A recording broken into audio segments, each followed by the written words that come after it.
Allez, on poursuit avec notre développement full stack. Donc la dernière fois, on était resté à faire notre switch. Et bien cette fois, on va s'occuper de la dernière section. Et ici, bien nous allons mettre en place donc un tableau, voilà, de transactions récentes. Donc on ajoutera un bouton pour faire un update et un bouton pour faire une suppression. Allez, c'est parti pour mettre en place notre historique. Alors donc là, on y va, on va aller dans la dernière section, donc la section historique.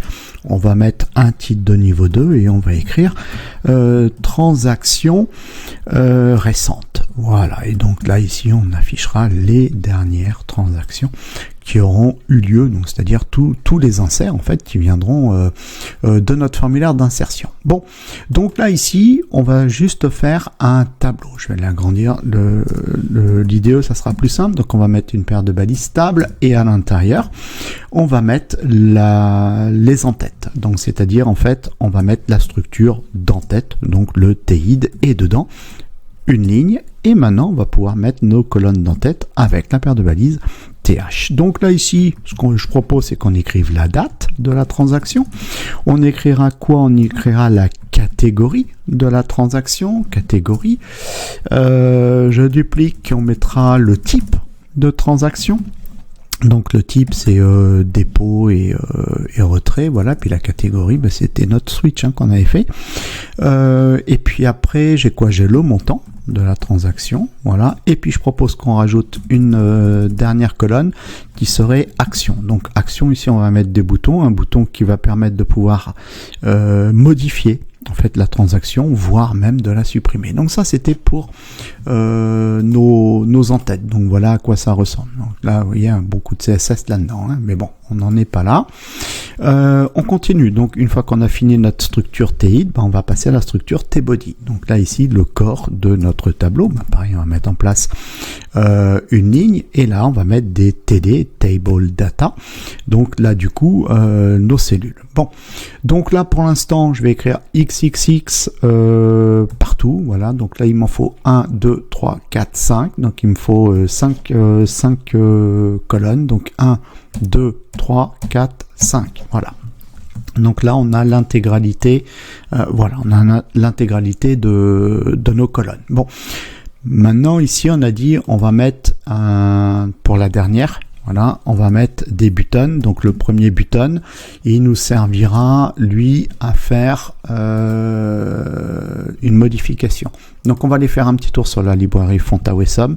Alors je vais taper update, modification. Je vais regarder ce qu'il va nous proposer. Alors je vais demander les résultats free. Alors on va prendre, je propose qu'on prenne Pen to Square. On va prendre celui-là. Hop, je vais le copier. Voilà. Donc lui va être dans notre button. Voilà. Donc là, si je fais ça, que je regarde, donc voilà, il est ici. Donc après, pareil, il va falloir qu'on améliore aussi notre CSS. Et puis, alors s'il y a un truc qu'on peut faire également, du fait qu'il y aura juste un dessin, on peut rajouter un attribut title à notre bouton, voilà, et donc comme ça, si le pointeur de la souris reste dessus, on comprend que ça permettra, voilà, il y aura une information qui va venir, vous voyez, voilà, modifier. Bon, on va faire pareil pour le bouton de suppression. Donc là ici, je vais écrire supprimer, voilà, ça permettra de supprimer. Et au niveau de FontAwesome, on va aller chercher delete, voilà. Alors qu'est-ce qu'on va choisir? Je suis en train de regarder celui qui me plaît bien. On va prendre celui-là, voilà, la corbeille qui est là. On va récupérer ici l'icône, on va venir le coller, on va faire CTRL V, CTRL S, on va les vérifier maintenant. Le résultat, à quoi ça ressemble? Voilà, c'est parfait. Voilà, j'ai le mot suppression. Bon, alors déjà, maintenant la première partie, la partie HTML est faite. Maintenant, place à la magie du CSS pour rendre ça beaucoup plus joli. Allez, donc place au CSS afin de rendre notre tableau beaucoup plus joli. Je vais agrandir ça. Donc pareil, comme on avait nos commentaires, voilà. C'est pas dur de nous retrouver. Alors, donc déjà, si c'est moche comme ça, c'est normal. On a un texte Align Center, voilà. Et puis là, on est sous la soumission également des fortes font size. Voilà. Donc, à la limite, j'ai pas grand chose à faire dans la section type 3. Voilà. Je vais rien y faire. Donc, on va la supprimer. Et là, on va aller chercher directement l'enfant H2. D'accord, là c'est ce qu'on avait mis, hein, c'est le titre de notre section, donc les transactions récentes. Voilà, alors lui, on va lui mettre un font size de 1 rem, voilà, comme ça sera plus petit, hein, voilà. Et puis on va modifier son empattement à 500 et on va neutraliser la marge du H2 en la passant à 0, CTRL S, voilà. Donc hop, si j'arrive ici, transaction récente. D'accord. Bon, maintenant on va s'occuper de notre tableau. Donc on va aller chercher le sélecteur table. Allez, c'est parti. Donc là ici, on va aller manipuler notre tableau. On va demander déjà qu'il occupe 100% de l'espace qui lui est alloué. Donc un width à 100%. Et comme ça, notre tableau, il prend toute la place qu'il a besoin. Bon. Ensuite, on va dire que, parce que là c'est écrit gros hein, là-dedans, donc on va dire que à l'intérieur du tableau, le font size sera de 0,875 rem. Je suis précis, hein, voilà. Donc là ici, on écrit beaucoup plus petit. Bon, attention, j'ai un double point virgule. Bon, ensuite, on va s'occuper des cellules d'entête, donc les TH. Voilà, on va aller chercher nos TH. Alors par défaut, une TH, vous voyez qu'à l'intérieur, l'alignement est centré. Ben, moi, j'ai pas envie, j'ai envie qu'il soit aligné à gauche. Donc je vais juste modifier son alignement en disant text line et je vais dire left. Voilà, je veux que les valeurs qui sont dedans, voilà, soient calées à gauche. Bon, ensuite, il faudrait que ça respire un petit peu. Donc on va mettre un padding de 0,75 rem, voilà, histoire que... Alors, c'est pas bon ça, tiens, il me l'a pas pris, je recommence. Padding, alors je vais faire comme ça, hein, je vais pas le contrarier, 0,75 rem, et donc normalement on a, voilà, ici on a une marge intérieure dans notre cellule. Alors par contre, ça serait bien, c'est d'avoir une bordure en bas. Donc je vais faire un border bottom, BB, si je fais BB, il me le récupère, border bottom, voilà, on va demander une bordure de 2 pixels, solide, et en termes de couleur, on va aller chercher notre variable qui était, alors var, qui s'appelle border color de mémoire, c'est ça, border color, voilà, et donc normalement on se retrouve, voilà, ici, avec une bordure en dessous de nos entêtes. Bon. Alors après, on va s'occuper, tiens, pendant qu'on y est, on va s'occuper de la dernière cellule d'entête. Donc j'en ai 1, 2, 3, 4, 5. Donc du coup, c'est le 5e enfant des TH. Alors on va servir de nos connaissances en sélecteur, c'est pas mal.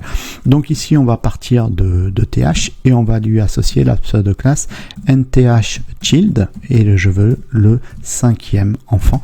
Et là, par contre, je veux que ce soit centré. Donc à ce moment-là, je vais reprendre la propriété textLine. Donc je vais annuler le textLine left. Et pour la dernière, voilà, je veux que ce soit center. Donc on a bien ici notre cellule en fait, voilà, qui est centrée. Maintenant, on va passer au TD, les table data.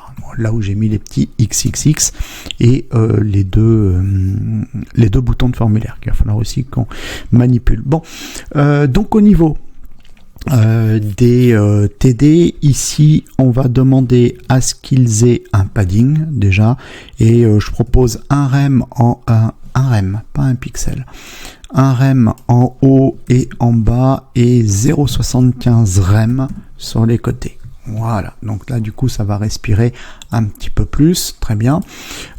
Ensuite, qu'est-ce qu'il nous faudrait? Une bordure. Pareil, alors j'avais fait un border bottom de 2 pixels pour séparer les entêtes, mais là on va dire que pour séparer juste les TD, on va faire la même chose mais avec un pixels. Voilà, donc moins important que les 2 pixels. Bon. Et puis pour la dernière, pareil, pour la dernière, je veux que ça soit centré. Donc à la limite, je vais faire ça ici, pourquoi pas. Et donc là, on va dire que la TD, NTH-Child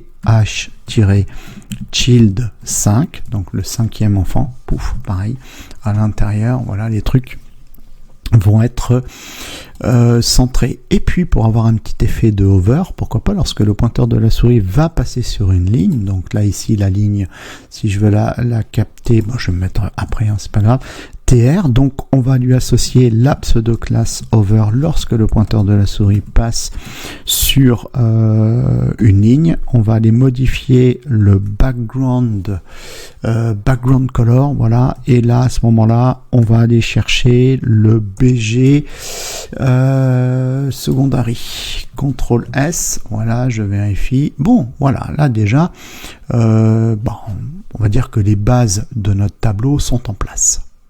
Bien, donc là, il nous reste à mettre en forme les buttons. Mais on va pas s'enquiquiner. On va aller, parce que là, ici, on avait déjà fait une mise en forme pour le bouton de formulaire. On va aller juste modifier le sélecteur, en fait. Hop, je vais agrandir tout ça.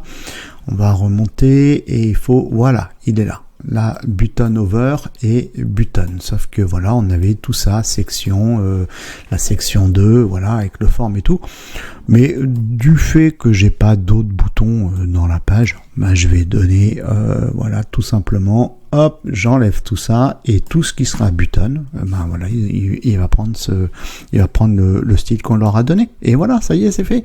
Et donc du coup, de manière extrêmement simple, voilà, bien on a mis en place nos buttons. Alors, ce qu'il faut savoir, c'est qu'après, voilà, parce qu'on va continuer à avancer, mais ce qu'il faut savoir ici, c'est qu'on va boucler, hein, on va envoyer, ici on va afficher toutes les transactions, toutes les dernières transactions, voilà, qui auront été insérées ici dans le formulaire, donc auront été insérées dans la table, on va les afficher ici.